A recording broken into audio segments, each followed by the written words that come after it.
पोकेफैन talk के पिछले video में guys check it my new video. मैंने अपनी वीडियो में कोरोना के बारे में बात की है, लेकिन जितनी एक्सपेक्टेशन मुझे थी उतनी एक्सपेक्टेशन तुमने नहीं थी। मतलब यार मुझे लगा कि व्यूज आएंगे, सब्सक्राइबर्स बढ़ेंगे, 50 सब्सक्राइबर हो जाएंगे एक वीडियो पर, बट नो नो नो। क्यों करते हो यार ऐसा? मतलब कुछ भी कुछ भी कुछ भी। और उसी दिन से मैंने ये सोच लिया कि अब मैं मंगल ग्रह पे चल जाऊंगा और वहीं पर रहूंगा और कोई वीडियोस नहीं बनाऊंगा। मार्स पे यूट्यूब देखते हुए तभी मुझे एक नोटिफिकेशन आती है, वो है विनोद की, मेरा अब तक का सबसे अच्छा दोस्त। और विनोद कहता है, ओए होए मोटा भाई क्या चल रहा है? अब क्या बोलूं विनोद यार, कोई सपोर्ट नहीं करता यार, क्या बोलूं मैं अभी। अरे अरे ऐसा नहीं है भाई। अरे मोटा भाई तुम तो पैदाइशी उल्लू हो यार, तुम्हारी बात अलग है, लेकिन सब तुम्हारे फैंस बोल रहे थ्योरी वीडियो लाओ, थ्योरी वीडियो लाओ, थ्योरी वीडियो लाओ, थ्योरी वीडियो लाओ, थ्योरी वीडियो लाओ। भाई थक गया। तो यार उनके लिए तो लाओ यार प्लीज। क्या सच में? अब भी वीडियो बनाता हूँ। अरे तैयार होगी समझो, मतलब तैयार ही हो गई, थंबनेल कोई कोई जरूरत ही नहीं, अब भी तैयार हो गई।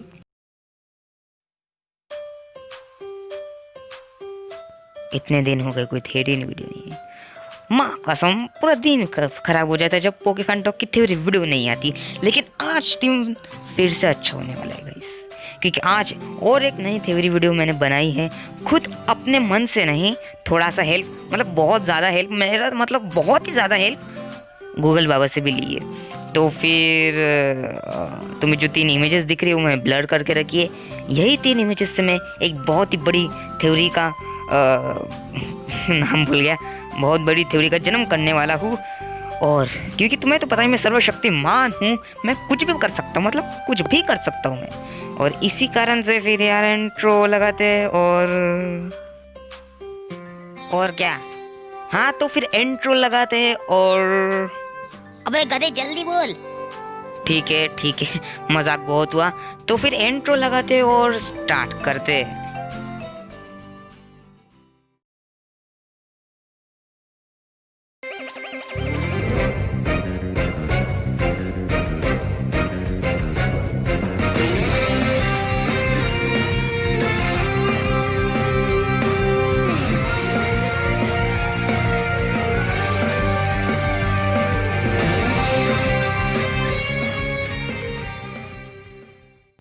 वीडियो में आगे बढ़ने से पहले यार तुम्हें बस इतना ही बता देना चाहता हूँ कि जो मैंने अभी तुम्हारे सामने 2 इमेजेस रखी है वो यार वो मुझे मिली है यार, मतलब क्या बोलते हैं, गूगल से मिली है। और ऐसा मत सोचना कि मैंने चीटिंग की है, क्योंकि ये जो टॉपिक है वो मुझे गूगल से ही मिला है। लेकिन हाँ यार इसमें 90% तो मेरा ही है, 90-80%, क्योंकि अगर मैं इस पर और ज़्यादा सर्च नहीं करता ना तो पूरी थ्योरी नहीं बनती अच्छे से, मुझे प्रूफ भी तो चाहिए। और ये इसने बस मेरी थोड़ी सी मदद की है। और अगर आप पूरी ही थ्योरी अगर इस इमेज में होती तो मैं ये थ्योरी बिल्कुल नहीं बनाता, लेकिन पूरी थ्योरी इस इमेज में नहीं है यार। आगे जाके और कुछ इमेजेस की मदद से मैंने, मतलब कुछ सोर्सेज की मदद से मैंने इस थ्योरी को अच्छे से बनाया और प्रेजेंट किया। तो तुम नहीं कह सकते हो कि मैंने इसे कॉपी किया, इसलिए कॉपी मत कहना, ठीक है? तो फिर यार स्टार्ट करते हैं। तो अगर तुम इस इमेज को ध्यान से देखोगे तो तुम्हें पता चलेगा यहाँ पर कुछ चीज़ लिखी है कि अगर हम हॉन्टर की आंखें किसी पोकेबॉल में डाल दें और उसके ऊपर का जो गोल आकार का जो बटन है जिससे पोकेबॉल खुलता है उसे हटा दे तो वो एकदम बॉल ड्रॉप की तरह दिखेगा। और यहाँ पर नीचे हमें ये भी लिखा हुआ दिखता है कि क्या पता कि शायद से हॉन्टर ने पोजेस्ड किया हो एक बॉल ड्रॉप को पोकेबॉल के अंदर, इसी कारण से जो बॉल ड्रॉप है उसका जो कलर है वो एकदम पोकेबॉल की तरह दिखता है और वो बाहर नहीं निकलना चाहिए, इसलिए जो पोकेबॉल का जो बटन है वो उसने हटा दिया ताकि वो हमेशा के लिए अंदर ही रहे। और ऐसा उसने सिर्फ वॉल ड्रॉप के साथ ही किया है, इसलिए हमेशा जो वॉल ड्रॉप है ना वो फटता रहता है, क्योंकि उसे निकलने की जो, मतलब उसे निकलना चाहता है लेकिन वो निकल नहीं पाता है, इसलिए वो हमेशा बार बार फूटता रहता है और उसका गुस्सा हमेशा बढ़ता रहता है। इसलिए तुम ये देखते हो उसका जो एवोल्यूशन है इलेक्ट्रोड वो इतना गुस्सेदार नहीं दिखता जितना गुस्सेदार वॉल ड्रॉप दिखता है। और उन दोनों की जो आंखें वो भी सेम टू सेम है। बस यही इतना कुछ कहा गया है इस पिक्चर में। अब हम ये मान भी लेते हैं कि सच में अगर ऐसा है तो फिर वॉर्डरोब का असली शेप क्या हो सकता है? क्या तुमने अभी सोचा? मैंने भी यही सोचा था और मैंने ये सर्च भी किया और मुझे इससे जुड़े कुछ फैक्ट्स नहीं बोल सकते, एक इमेज मिली जो बहुत ज़्यादा मेन काम करती है इस थ्योरी में।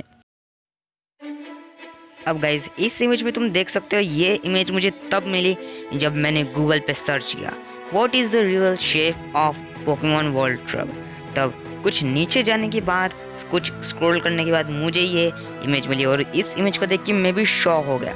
अब सबसे पहले तो इस इमेज में ये कहा गया कि वर्ल्ड ट्रब का जो असली शेप था वो था सुगुमागामी। और पहले तो तुम्हें सुगुमागामी के बारे में जान लेना चाहिए। तो सुगुमागामी उसे कहते हैं जो मतलब बहुत पुरानी चीज़ें हो चुकी है, जैसे कोई वॉच हो गई, कोई कपड़ा हो गया, वो हो चुका है और वो अपने आप ही चलना लगती है, मतलब चलने लगती है। या फिर कोई उनका यूज़ नहीं करता, उन्हें फेंक देता है, जैसे कि कोई डॉल्स होते।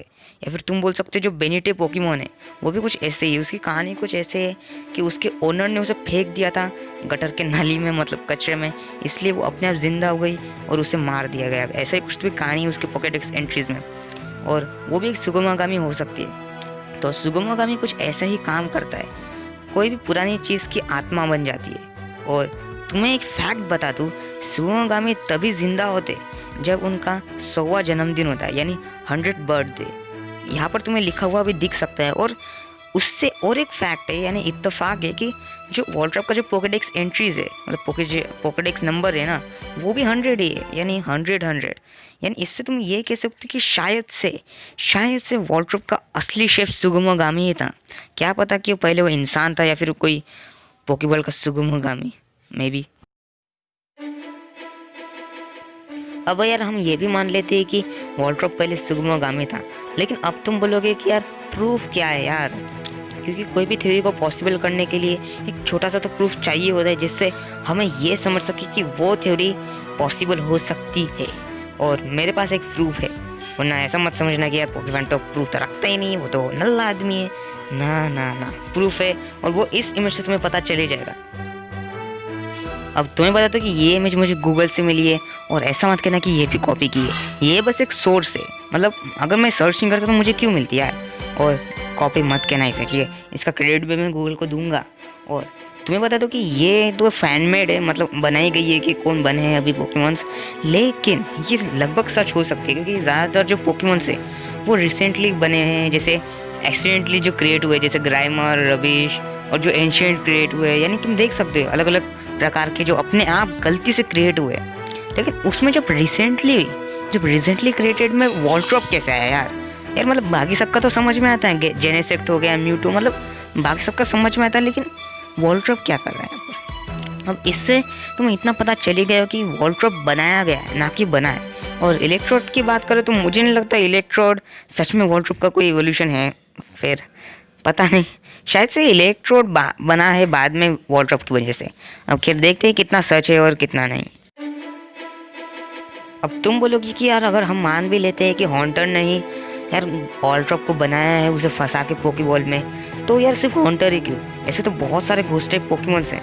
तो सबसे पहले बता दूं, इसका भी मेरे पास जवाब है, और वो कुछ ऐसा है कि यार जनरेशन 1 का पोकेमॉन है वॉल्ट्रॉप, और जनरेशन 1 में भी सिर्फ 3 ही घोस्ट टाइप पोकेमॉन्स थे जो प्योर घोस्ट टाइप है, जैसे कि गेंगार, वो हॉन्टर और गैस्टली। और गैस्टली को मैं मानता नहीं हूँ घोस्ट टाइप पोकेमॉन, मतलब मानता हूँ, लेकिन मुझे भी लगता है कि वो गलती से बना है, क्योंकि अब तुम देखोगे गैस्टली और हॉन्टर में बहुत ज़्यादा फ़र्क, मतलब बहुत फ़र्क है यार।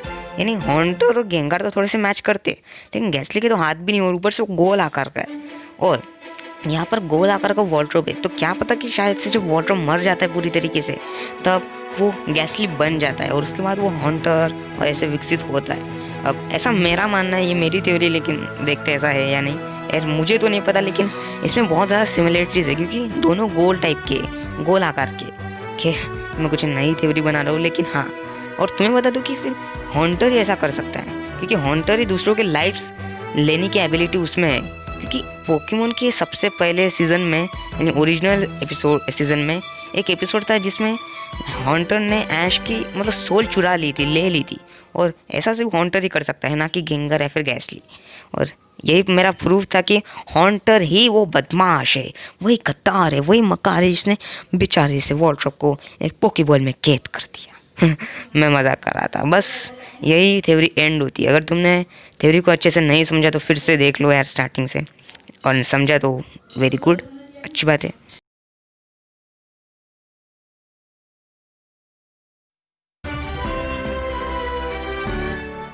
सो यार आज के लिए बस इतना ही। और अभी फिर से बता देता हूँ कि ये जो टॉपिक है, ये जो इमेज है, ये इमेज की वजह से मैंने टॉपिक बनाया, और बाकी की जो इमेजेस है वो बस रिसोर्सेस है, मतलब सोर्सेस है यार।